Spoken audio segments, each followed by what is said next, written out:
Joining him, Dr. Robert McNabb, Director of the Center of Economic Analysis and Policy and Professor of Economics. There must be something about California. Also went to school in California State and was at the Naval Postgraduate School.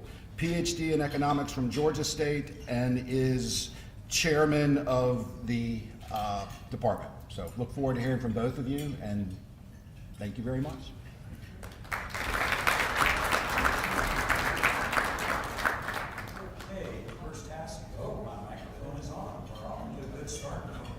Okay, my name is Bob McNabb, and once again, thank you for the introduction, Jeff and Brian.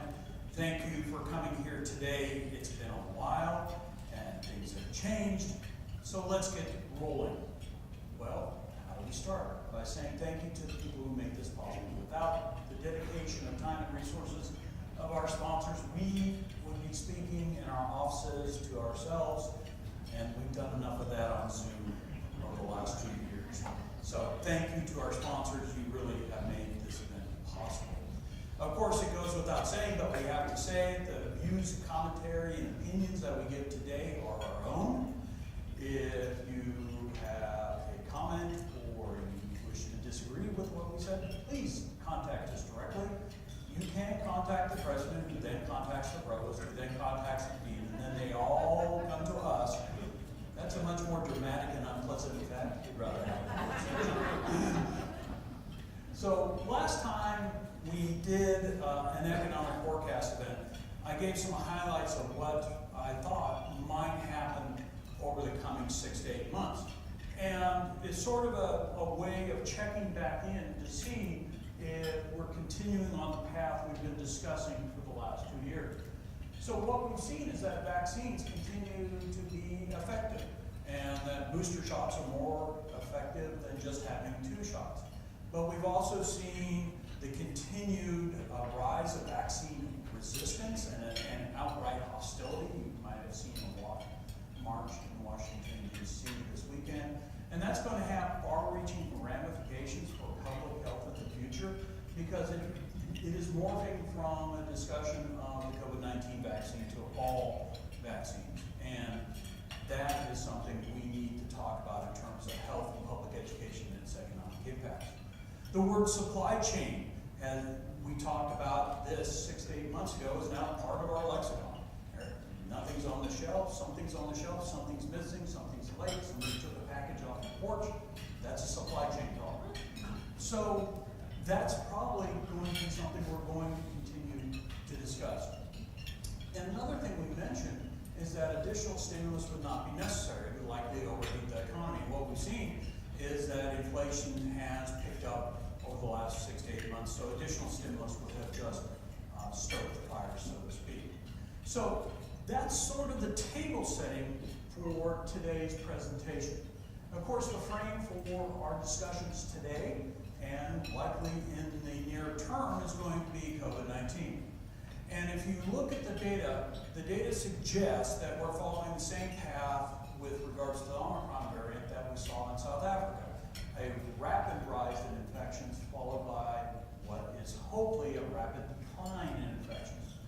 Now, this does not mean that what we're seeing is a mild case of COVID-19, and that's sort of what you hear on some of the media and, of course, social media sites, that this is mild, go out and get it, and you'll just be fine.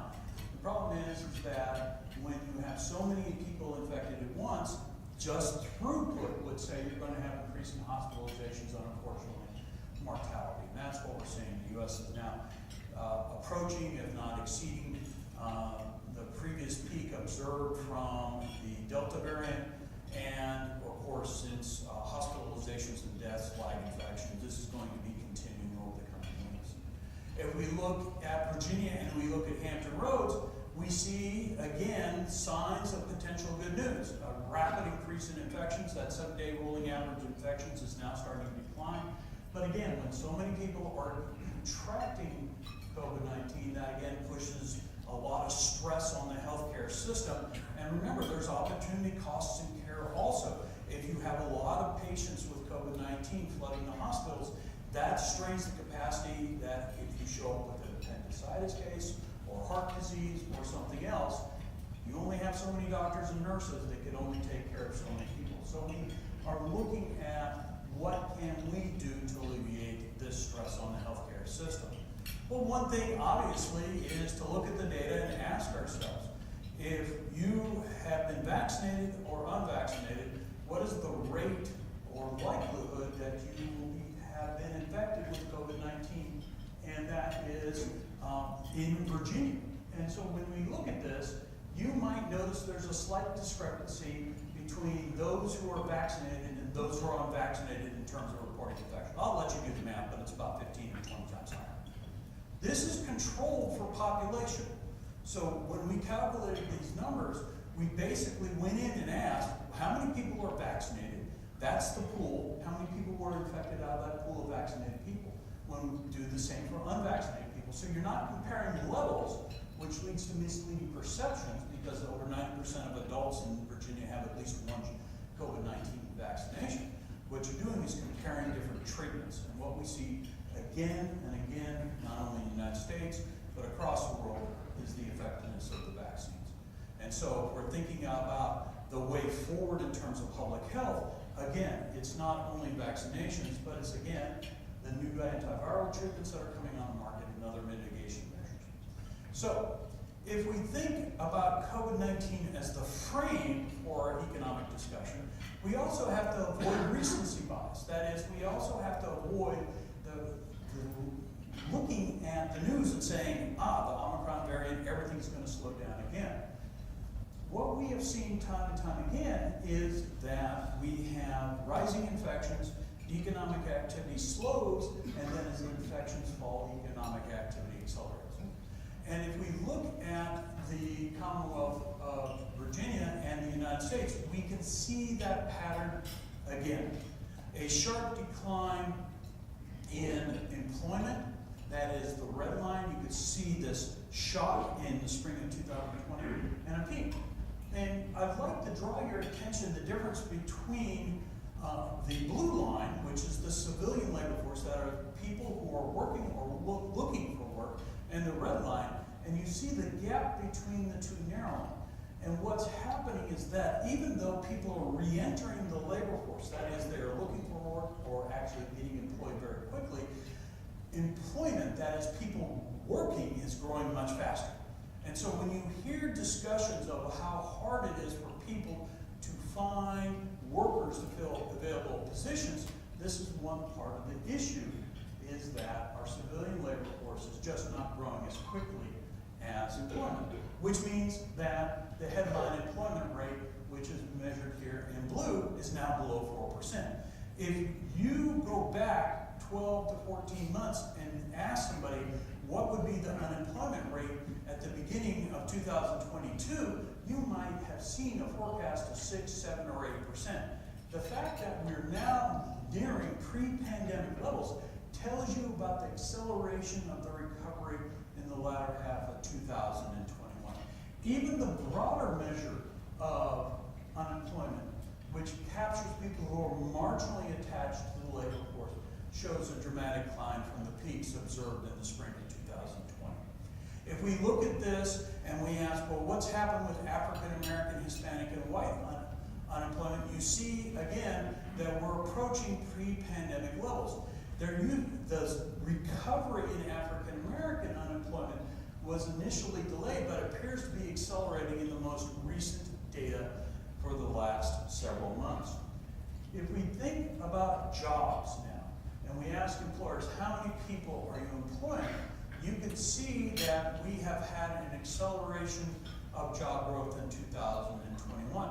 In all likelihood, when the jobs data becomes available for January and February, we're going to see slower growth, but we will not likely see a contraction in the number of jobs due to the Omicron variant. And then we should, if all goes well, see accelerating job growth again in the spring of 2022.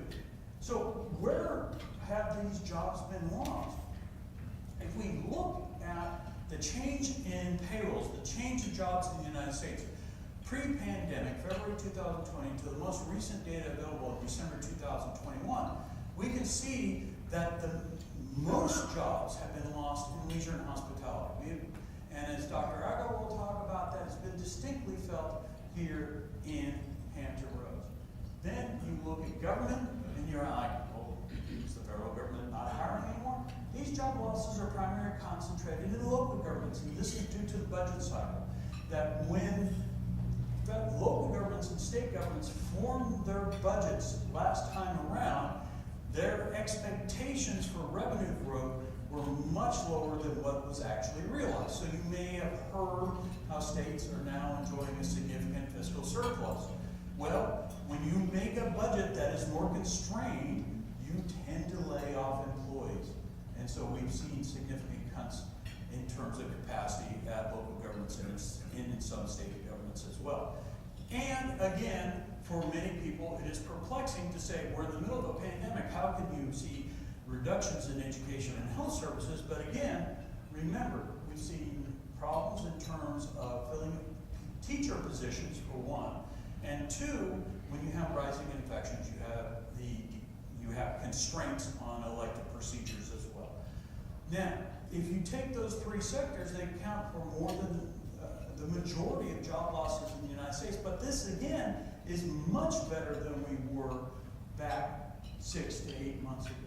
And you can see down at the bottom that there are some sectors that are now where?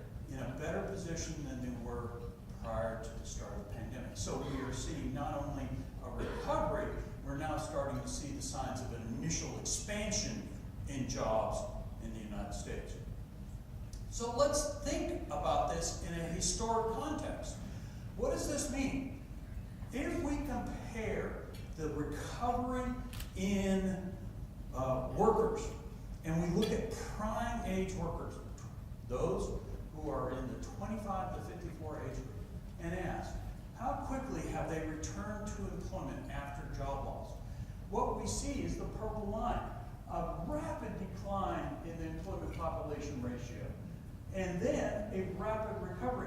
Not only that, when we compare it to previous recessions, you could see why we look back at the Great Recession in 2007, 2009, not with fondness, because it was a long, slow recovery. What we are observing is the fastest recovery from the steepest job loss on record in the United States. Pretty much, we fell off a cliff and we're bouncing back more quickly than we have from any other recession since not only the end of World War II, but since the data were actually collected. The problem is what? When you have a fast recovery and the labor force is not growing as fast as job growth, you have two problems. One, employers want to fill a lot of positions, so you have record levels of job openings. And two, people go, I'm in demand. I'm going to exercise this newfound freedom and say, you either increase my wages or receive employment elsewhere. And it may not just be wages, it may be additional compensation, benefits, work from home, hybrid models, etc. So we're seeing the Great Resignation really concentrated in terms of baby boomer retirements. And then we're seeing existing workers engaged in a great renegotiation. Newly empowered, feeling like, what? If I don't get what I want, I can get it somewhere else. And so we're seeing record levels of job quits also. And then when we go into the data and we look and we ask, well, where are the job quits concentrated? This was the quit rate in percent in November, not 2020, in 1 month.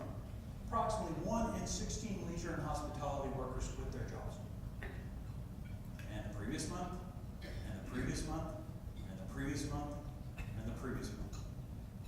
If you want to think about a challenge for employers, imagine facing that level of turnover. What should not be surprised as you move up that, you get the higher wage industries. And so again, this is a small truism. When you have increasing demand and relatively constrained supply, the price of labor increases. And if you're unwilling as an employer to increase your price of labor, you're going to find yourself very challenged. So what's happening in Virginia? Well, in Virginia, it is mirroring that of the United States. We saw that the labor force in Virginia, for example, declined after July 2020 and actually declined through the spring of 2021. That's not great news, but now we're starting to see more people coming back into the labor force in Virginia. But again, the same problem. The red line measuring employment is accelerating faster than the blue line, so the unemployment rate is dropping. There's less people available for jobs that are open in the state. We also saw that job growth accelerated in the second half of 2021 in the Commonwealth. That is, if you looked at the first half of 2021, the question was, why is Virginia lagging behind? In the second half of 2021, Virginia took off. And that's great news for the setup of 2022. Again, you see the same challenge in the quits data. You see lots of job openings, record levels of job openings in the Commonwealth. But you see what? A slight increase over time in the number of quits. And so there's this large gap that employers are struggling to fill until we can incentivize what? Higher rates of growth in the labor force. But one of the problems in terms of getting more people into the labor force is that a lot of baby boomers have looked at their housing values and have looked at equity prices, even though the last 2 weeks haven't been pretty, and said, I'm out. They may have been planning to retire in the next 3 to 5 years, but the pandemic presented them an opportunity to leave the workforce, and that is going to be constraining growth. We also have to recognize that over the last 5 years, prior to the pandemic, and then especially during the pandemic, international migration, especially into the Commonwealth, fell nationally, and then that constrained international migration into the Commonwealth. And also, all those seasonal international workers that have fueled the leisure and hospitality and retail trade industry in the summer in the Commonwealth, they're not here right now. So you couple that together, you get the same problem in the Commonwealth. Decreasing unemployment rates, increasing pressure on employers to increase wages, which of course means that we're going to have to talk about everybody's new favorite word, inflation. So, we have to recognize that the response to the pandemic has been somewhat unprecedented. Usually when you have a recession, people stop spending money. Not this time around. There was a sharp drop, and then everybody went online, and now you have multiple boxes out in the garage from Amazon. And people are asking, when are you going to recycle? It's continued. We've seen this massive increase. And really, when you go from $525 billion to $626 billion dollars, just like that, and this is a short space of time economically, this is not at the end of a long expansion. This is literally within 12 to 18 months. This is a sudden shift in how people view things. Of course, this has also been fueled by rising home prices and home values. And so, if you look at the United States and if you look at Virginia, you could see the same thing happening. Home prices were steadily rising, and then in the latter half of 2021, they accelerated. So it's not only that they were going faster, they got even faster. In other words, you might look at this and become a little bit nervous, especially when you look at the behavior prior to the Great Recession. But this is a different type of acceleration. I would argue that this is driven by constrained supply of homes rather than a large increase in demand fueled by subprime mortgages, which we had prior to the Great Recession. So if you're not building enough homes and money is relatively cheap, people are going to go out and buy, which increases home prices and housing. One of the challenges we're going to face, and every time I do a forecast, I basically come up here and say the federal government is, fiscal management practices are on fire, and then pour gasoline on them. We've got a challenge. National debt to GDP levels are over 100%. The fiscal deficit correctly increased dramatically as a response to the pandemic. How do we resolve this and bring this back into balance is a longer term question, and it's not only in the United States. This is across Europe, because one of the lessons of the Great Recession is that austerity does not promote a fast recovery. That's why we had a significantly different recovery path, I would argue, in this recession than during the Great Recession, because we had significant amounts of fiscal and monetary stimulus, not only in the United States, but in almost every advanced economy around the world. Of course, this brings to the question, where did all that money go? Well, we can look at two measures of the money supply, money stock in the United States. M2 is this broader measure that includes M1. M1 is essentially money in circulation plus time deposits. And then M2 includes other deposits and balances in money market funds. So you might see something happening here at the start of the pandemic. I don't know if I need to point this out or not. But what's happened here is, yes, the money supply has increased, so there's no more money in circulation. But remember, assets are wealth. Money is what? Assets that are translated from wealth into currency. The Federal Reserve tweaked the rules on reserve requirements, disincentivizing keeping money in time deposit accounts. In other words, the opportunity cost of holding cash relative to putting it in an interest-bearing account essentially fell to zero. All of a sudden, and the Federal Reserve was gobbling up a bunch of securities from banks. What were they giving them in return? Money. So now you've got a lot more money injected into the U.S. economy, and this is replicated around the world. So it shouldn't be no surprise when you have a lot more money chasing goods, you get something called inflation. And so what we've seen is that inflation, not only in the red line, but also minus food and fuel, which is the aqua line, had increased dramatically in 2021. Again, you had an appropriate response to a historic economic shock. We could have been in a long, grinding recession if we did not respond with aggressive fiscal and monetary policy. The consequences, however, is now you have to clean up the mess of responding to that emergency. And how's that going to happen? Well, look where inflation is coming from. It's not being driven by services, it's being driven by the increasing demand for durables and supply chain shocks for durables. So think about trying to go out and buy a dishwasher nowadays. You are going to be waiting months, probably. And non-durables. So what we've seen is huge increases in demand. And I know that's a non-technical term, but if you remember, the retail sales graph showed that large increase in consumption. That large increase in consumption was not in services, it was concentrated in people, things bought. TVs, remodeling their homes, dishwashers, etc. And so when you have more money and increasing demand and supply chain shocks, you get higher rates of prices on inflation. So how have markets been responding? Well, up until about the summer, markets were kind of like, yeah, it's transitory. Everybody's favorite word in the second half of 2021. It's transitory. It's sort of like many of my dates in college. Transitory. I'm going to be in so much trouble. I just realized this is recorded. But the reality of the situation is this. Markets started going, what if it's not? What if the Federal Reserve is hoping it's transitory and we're forming permanent inflationary expectations?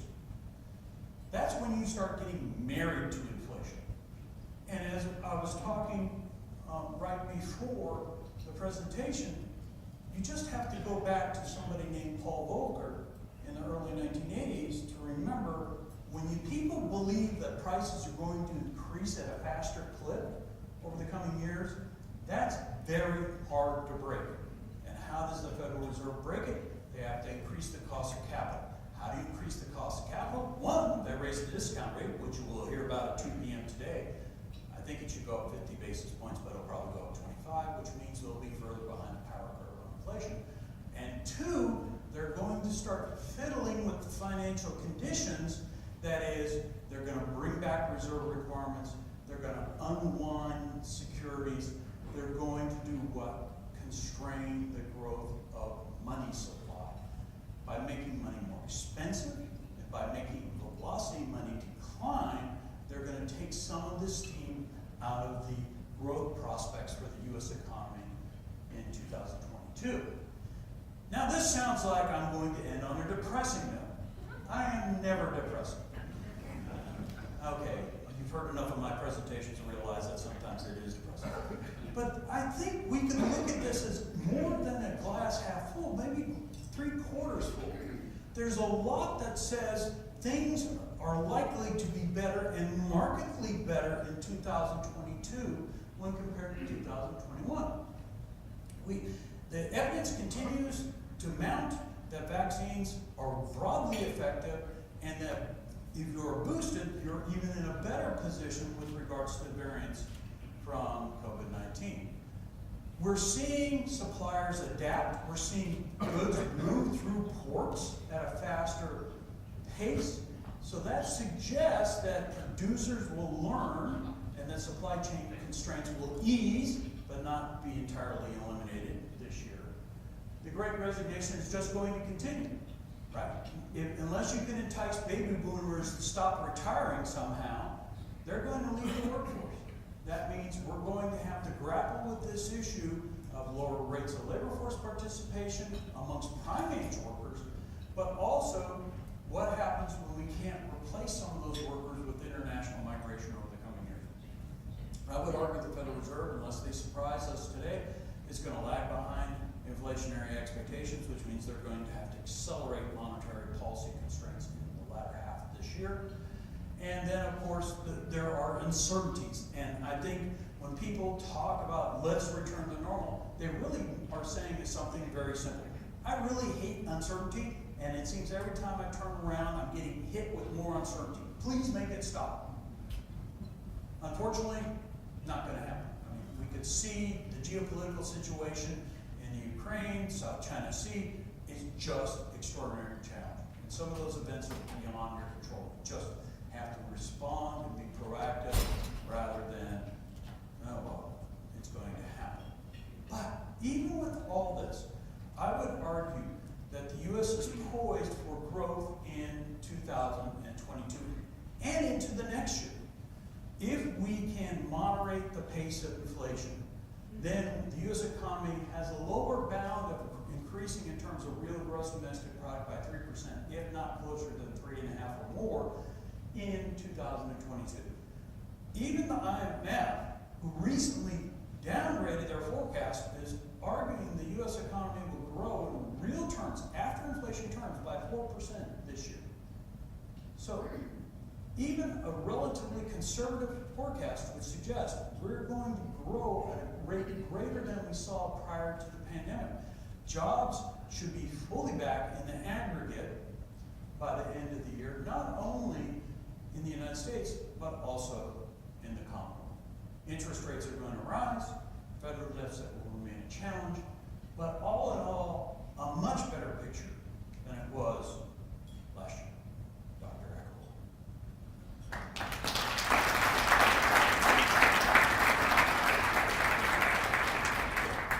Thank you, Bob.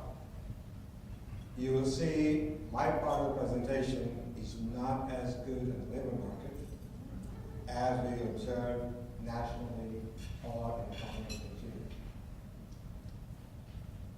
When we talk about Hampton Roads economy, the first thing we talk about is what is happening to the Department of Defense spending.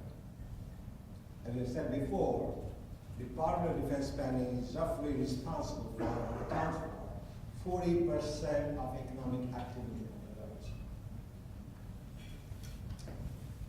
So let's first look at defense spending in Hampton Roads through 2019. And the next slide I'm going to show you is going to be a shocker.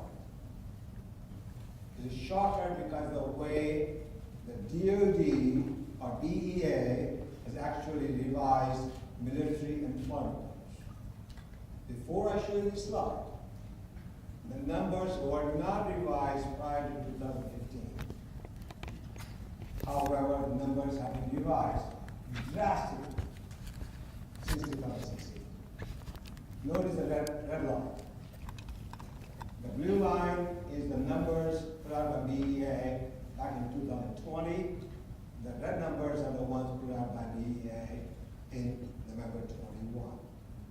If we were to believe these numbers, we lost about 30,000 military personnel in 2018 and roughly about 20,500 in 2019. Similar phenomena is observed for San Diego, Honolulu, and Emerging Washington. So why is this? BEA changed their vendors to provide them data on the difference. The new data source, who provided the numbers from 2016 on, is Defense Manpower Development Center, the data center. So first thing is change in vendor. The second is the way DMDC counts its personnel. They now count them by place of work, not by place of their stations. Which means our Navy personnel who are often deployed, they're no longer being counted as if they're here, even though they get their paychecks from here. We are working at present with our congressional delegation to resolve this issue. We do believe, however, the older series is much more representative of what is happening to military presence in Hampton Roads and elsewhere than the modified series, which has recently revised. How do we know this? If you look at the data provided by the local office in Navy, it does not show any declines. And by the way, this revision which I showed you, they have babies. They impact compensation. If you believe in those numbers, military compensation was reduced by over $2.5 billion in 2019. So we, as economists, we actually have decided that we will believe in the previous series until these matters are resolved. So our forecast depends upon what is happening to Navy personnel on the basis of old data series rather than new one. Defense spending from 2010 to 16 was essentially flat. Good news for Hampton Roads is it has continued to increase nicely by about 5% a year through 24. Look at the impact of defense spending.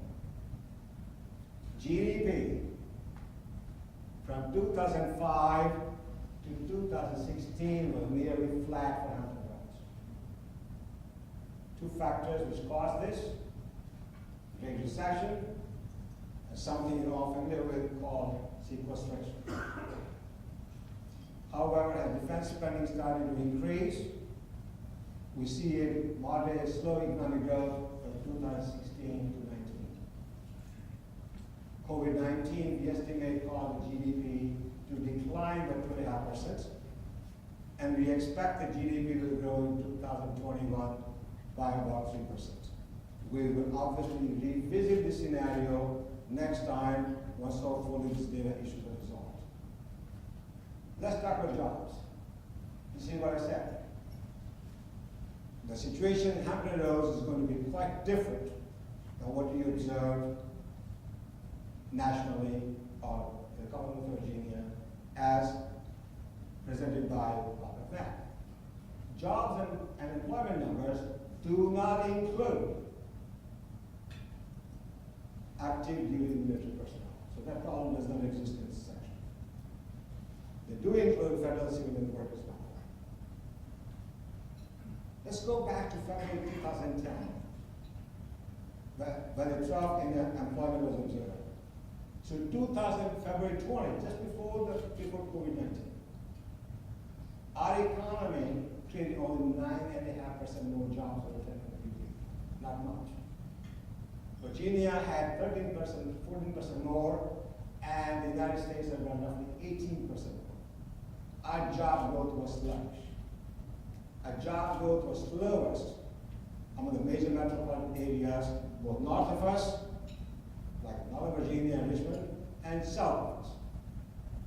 We simply did not perform very well.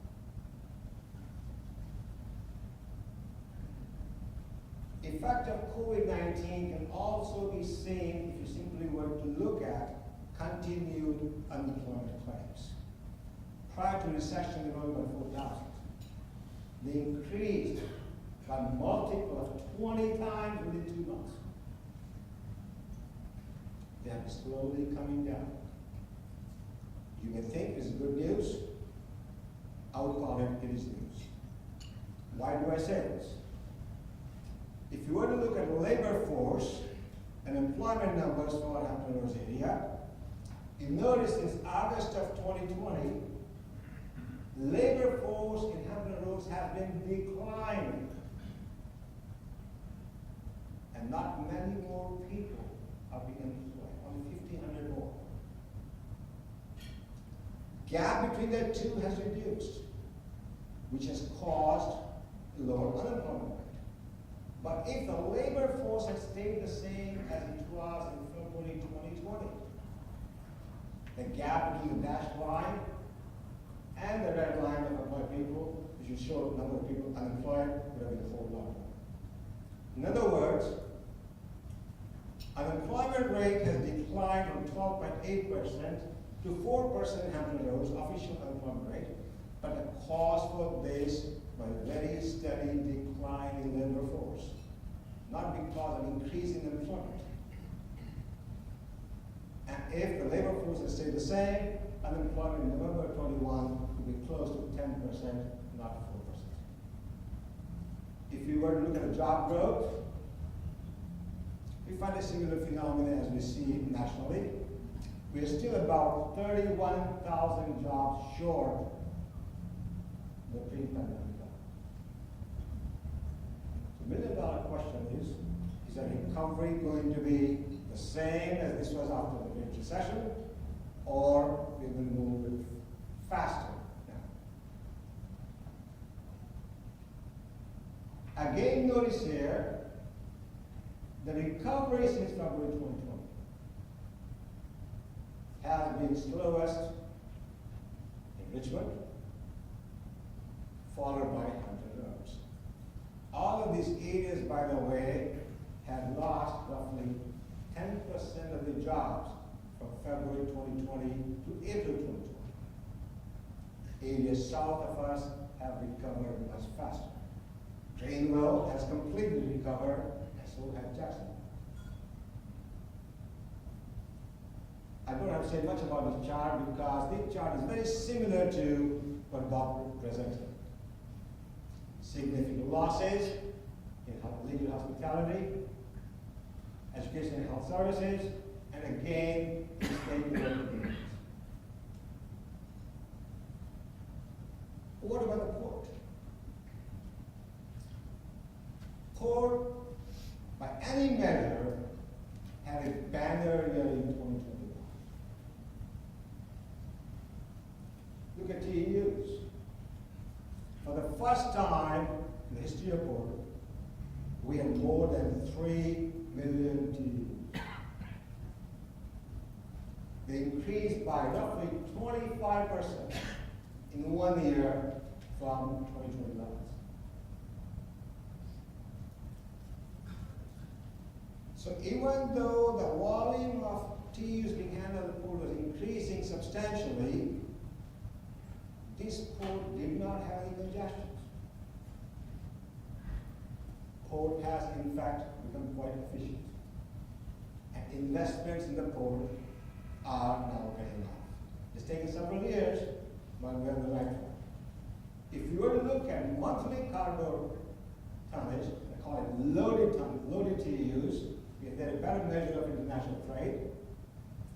And almost all East Coast ports saw a significant decline in loaded TEUs the month of March through July. But since that time, even ODUs have increased every month, month after month after month, and the port established significant amount of records of amount of cargo handled. As a consequence, our share of cargo at the port has gone from 16 to 17%. And we expect the share to continue to increase because the gains in efficiency, no congestion, and the investments in the port. It should not come as a surprise to anyone that the hotel industry was seriously adversely affected by COVID-19, as were the brick and mortar retail stores. However, hotel industry did extremely well in Hampton Roads. We had lost in hotel revenues that declined in Hampton Roads by 35% in 1 year, 2019 and 20. In 21, not only they recovered all their losses, their revenues are actually 9% more than they were in 2020. Hoteliers would like to forget year 2020, and they will remember 2021 for a long time. Best ever year in the industry.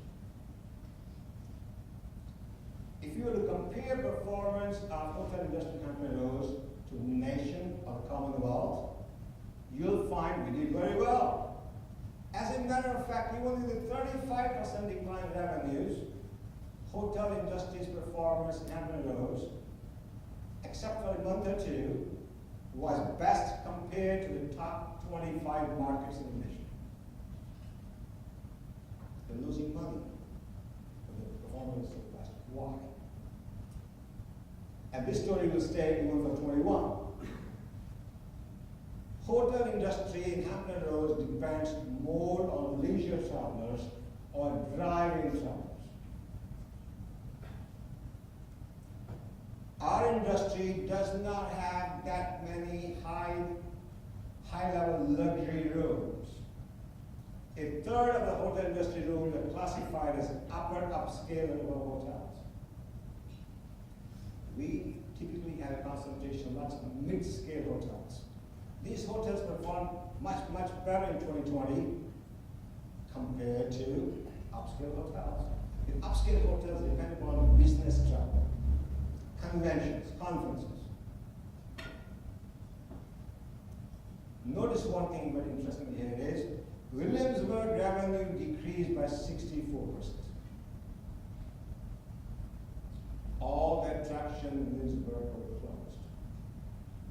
And Williamsburg, the area, also happens to have the first cases of COVID-19 announced in James City County.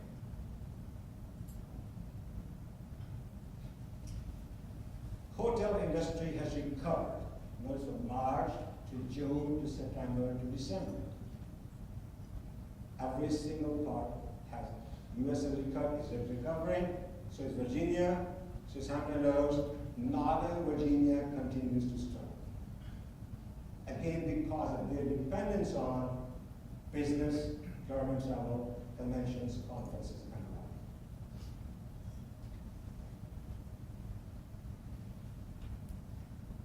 This slide shows you how the hotel industry has done compared to the nation from 19 to 21.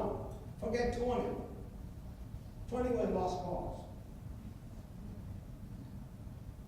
If you look at Hampton Roads, in growth in revenue or RevPAR, again exceeds any one of the top 25 markets in the nation. Virginia and US are still about 17 to 18% below what they had in 2019. Williamsburg is the only sub-market in Hampton Roads which has not yet fully recovered. So some may say they're lagging behind. Not so. Their revenues actually increased by 165% in 21 compared to 20. So why 106%? Remember, they had lost 64% of the revenues in 2020. They're doing quite well, even though they have negative numbers. One of the challenges the hotel industry is going to have going forward, they have this challenge even today, is from competition from short-term rental companies like Airbnb and Vrbo. If you see a trend here, it is increasing. Look at numbers in red. This is the COVID-19 time. It may give you an appearance that the revenues were increasing. That is not true. The revenues actually in 2020 declined. But the decline was much, much slower than hotel revenues. So their revenues declined in 2020 by 9%. Hotel revenues have declined by 35%. Hence you see this large uptick in the share of hotel revenues. But past February 21, sorry, you start saying that their share is still continuing to increase. This segment of the industry, my friends, is here to stay. They're not going anywhere. For cities and localities, they need to come up with ways of making it happen in a proper fashion. If you have too many restrictions on renting in houses and Vrbo or Airbnb, you're going to have what is often called illegal rentals. And they are taking place even today. This slide shows you what has become the bread and butter business for the Airbnb and Vrbo. It is not the room in the house. It is the entire house rentals. Individuals who obviously were all affected by COVID-19, they preferred to stay in a whole place rather than in a room in somebody's house or rather than even in hotels. So if we're to focus on regulating this industry, the focus should not be on rooms in private homes. Focus should be on regulating entire house rentals, and it needs to make it easier for people to do so, not harder. Taxable sales, I really don't have to say much. They increased by about 17% in 2021. Most of this, as Bob pointed out, was due to the federal stimulus of $5 trillion during both Biden administration and Trump administration. Housing market. If there was an industry which was not touched, not much affected by COVID-19, I would say it was the existing residential home market. There's only 1 month dealing with sales volume decline. Sales have continued to increase. Look at this chart. Sales volumes increased by double digits in 2020 to the height of the crisis, and again by about 16% in 21. Number of days in the marketplace, number of days it takes to sell your house has decreased to all-time lows, 24 days. You list a house, it's gone. Number of months of supply has come down to about 0.8 months. So if there are no new listings, this market will clear in less than a month. So the question becomes here is, why was the volume of sales increasing? I'll give some reasons for this, but let me just point out two right now. When we went into this remote work environment, many of the potential home buyers,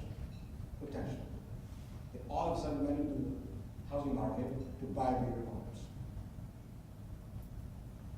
In addition, a large millennial population is aging into home buying prime age years. That led to increases in demand for homes. Inventories have come down, and the supply has decreased, not because new listings have declined. New listings declined in 2020 only in March, April, and May. that because home sellers were reluctant to list their homes at the time, they are afraid of anyone coming to their house. But the home buyers, sellers, the real estate professionals quickly adjusted to COVID-19 environment. New listings have not decreased, they've been going up every month since that time, year over year. So it's simple economics. The reason inventories are down is because increases in demand have simply far exceeded increases in supply. Now, what is the result? Our basic economics 101. Demand increases faster than supply, prices won't increase. But prices increased by 9% each year in 2020 and 2021. In addition, what happened to mortgage rates? Mortgage rates in 2021 were at the lowest level ever since we started keeping records way back in 1971. I recall in 2017 when we made annual presentation, I said, look guys, the rates in 2016 were 3.65%. You probably never see such low rates ever again. What can I say? We were wrong. Rates were 3.11 in 2020, and they fell down to 2.96 in 2021. All-time low. Housing prices not only increased in Hampton Roads, almost every major city saw an increase in median price of homes of roughly 10% or more. Two exceptions being Williamsburg and Brazil.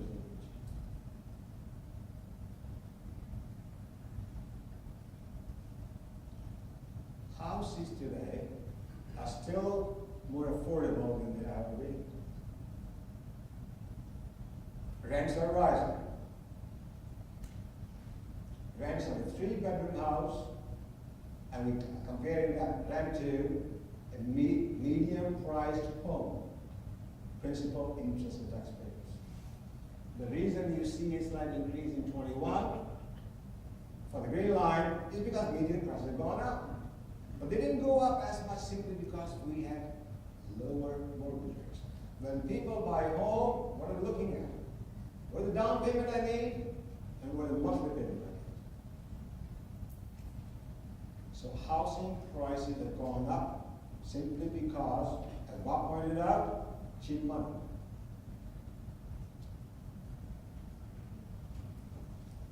So where are we going from here? 2022.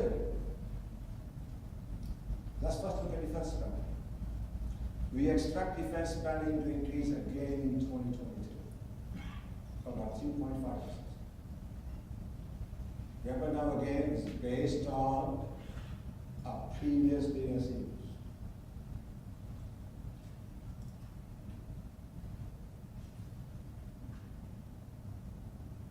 Our GDP is expected to grow about 2.4% this year. We expect a faster job growth in 2022 than 2021, because I think employers have learned they can't have too many vacant jobs. They need to pay a little more. They need to become a little more creative. Challenge for employers would be, how do I recruit?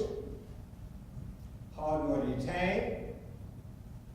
And how in the world do we succeed in attracting some people who have left the labor force? The labor force shrank. Given the economy will expand, we'll have more jobs, wages will go up, retail sales, and hotel industries should do reasonably well. Again, we report investments and efficiency report. We expect substantial increase in both cargo tonnage as well as ATUs. Inventories of existing homes are low. This should provide an incentive for builders to build more homes. So we're quite positive for the Hampton Roads economy for 2022. In summary, consistent with national forecast, we believe our economy will grow in 2022 as measured by GDP at a slower pace than 2021.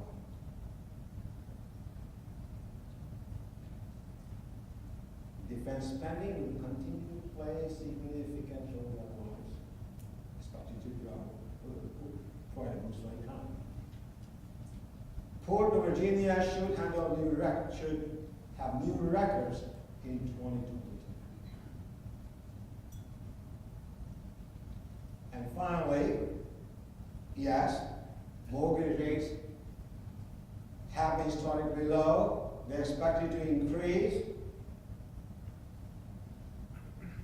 But do you guys remember those days when mortgage rates used to be 12%, 16%, 18%? 4% is not that high, except for what it used to be.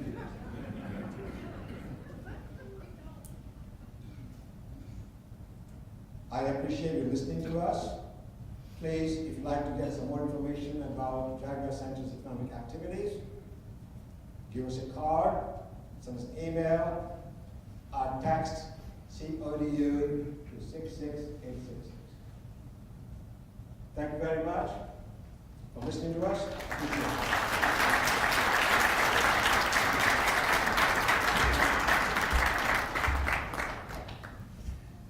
You know, Bob, that was really fascinating, and I have a lot of questions of my own to ask, which I'll ask you later. But officially, we had questions sent in ahead of time, so I'm going to stick to the and honor the folks who actually asked the questions ahead of time.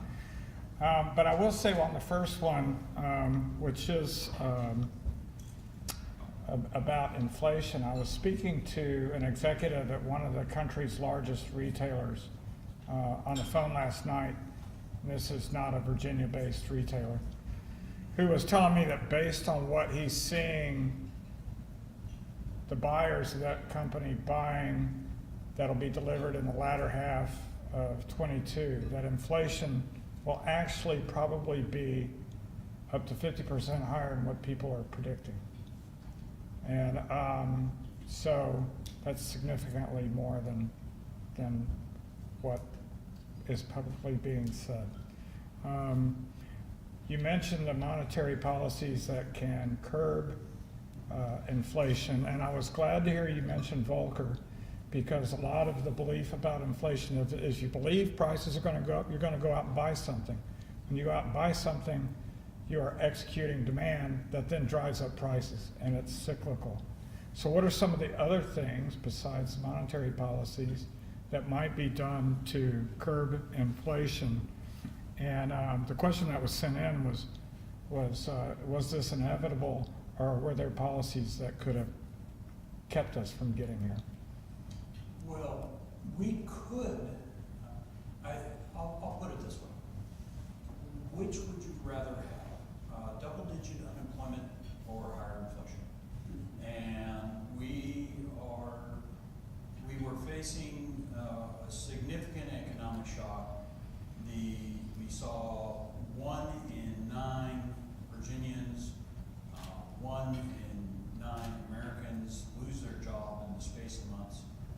Obviously, private sector expansion and recovery would have been much slower, if not for just absolutely significant investment in terms of fiscal stimulus and monetary stimulus. That being said, now you have to deal with all that money you've injected into the economy. And at the same time, other countries were engaged in significant stimulus as well. So the way to think about this is we've had historic money creation in terms of the duration that money was created. Now, how do we unwind it?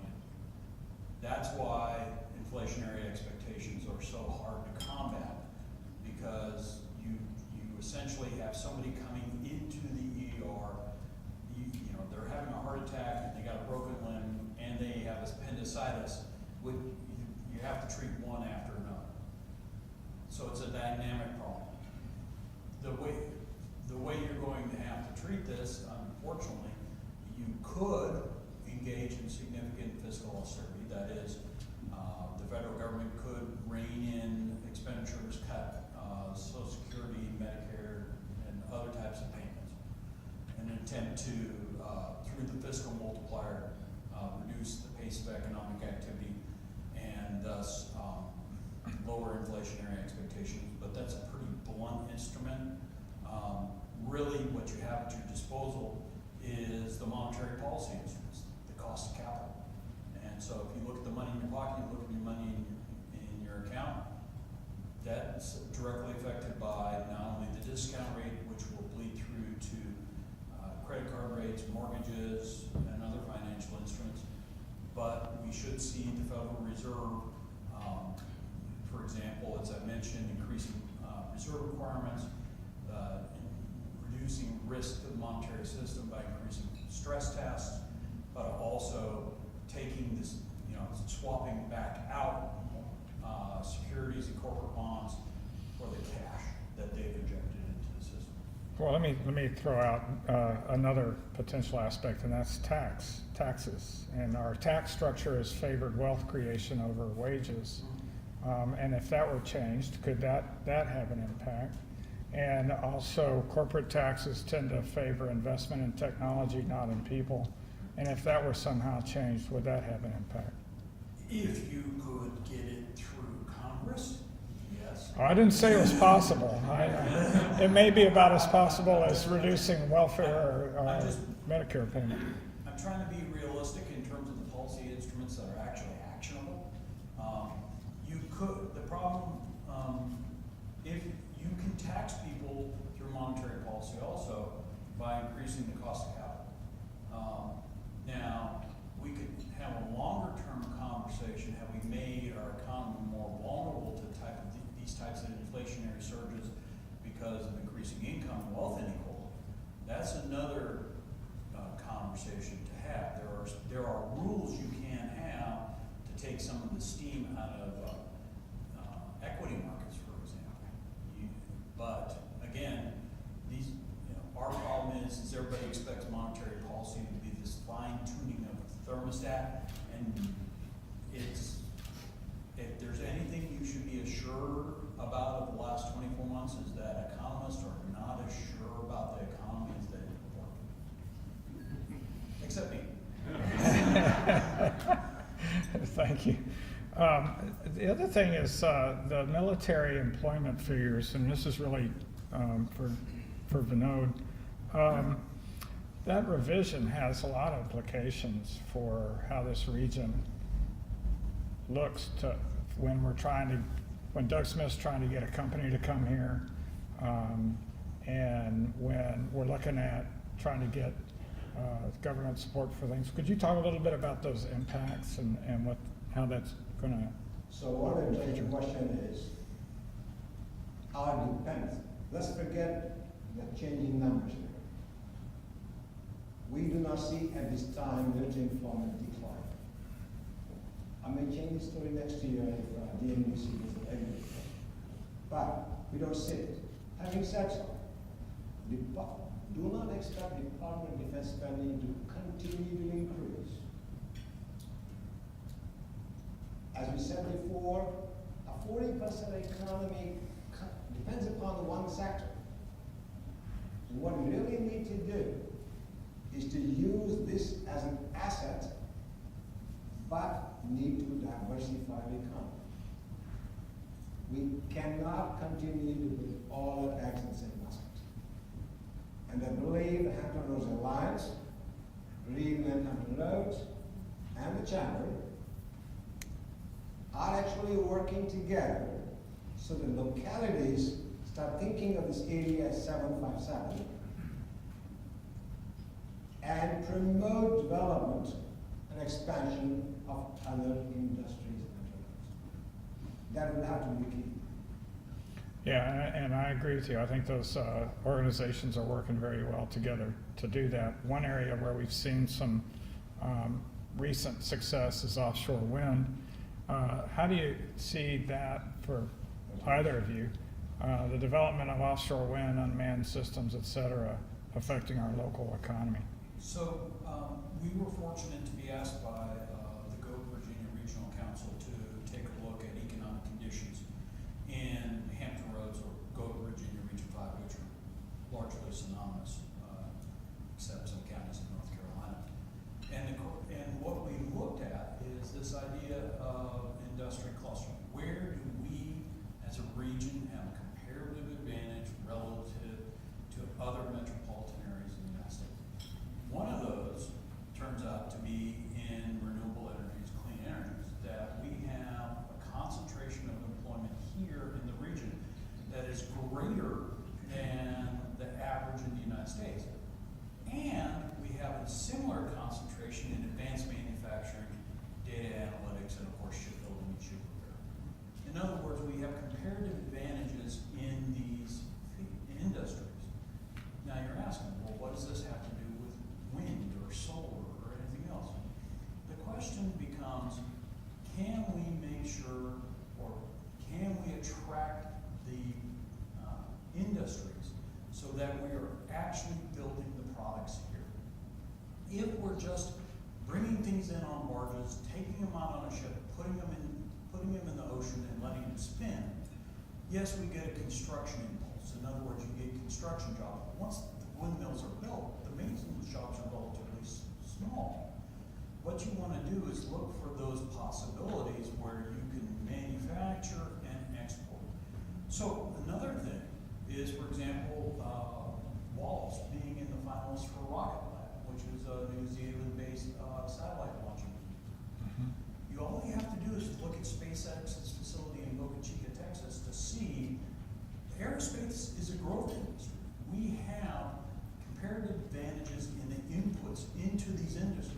Now, the hard thing is to get the manufacturing done here, so we're a net exporter rather than an importer of these goods.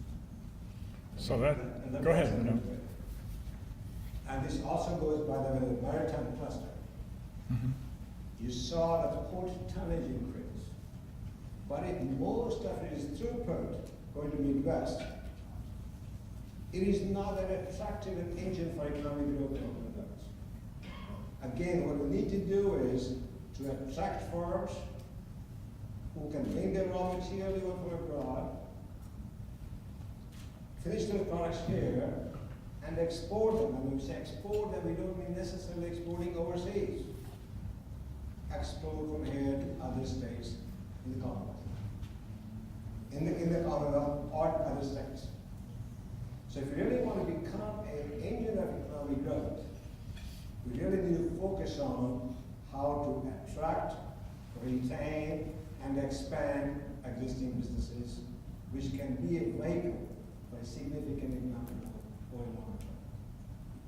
So when economists and other people say imports, everybody goes, "Oh, imports bad. You know, we want less imports."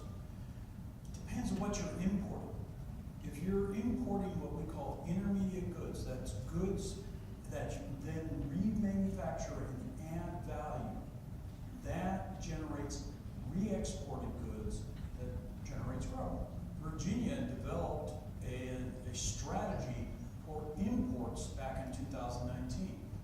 We have a sufficient fiscal surplus we need to invest in. Because if you do, what happens? The cargo coming in through the port changes in composition and sparks even greater rates of growth across the Commonwealth. So these are concerted efforts that build a diversified economic base, because we realize that yes, we have a distinctive role in the national security of the United States, but conditions change. The defense budget may have to accelerate because of geopolitical conditions, or we could go back to 2013 where, because of a financial crisis or other economic shock, the defense budget becomes significantly constrained. By diversifying your economic base, you improve economic resilience. Thank you, gentlemen, and thank you all for coming. I've got 23 seconds and counting to finish this.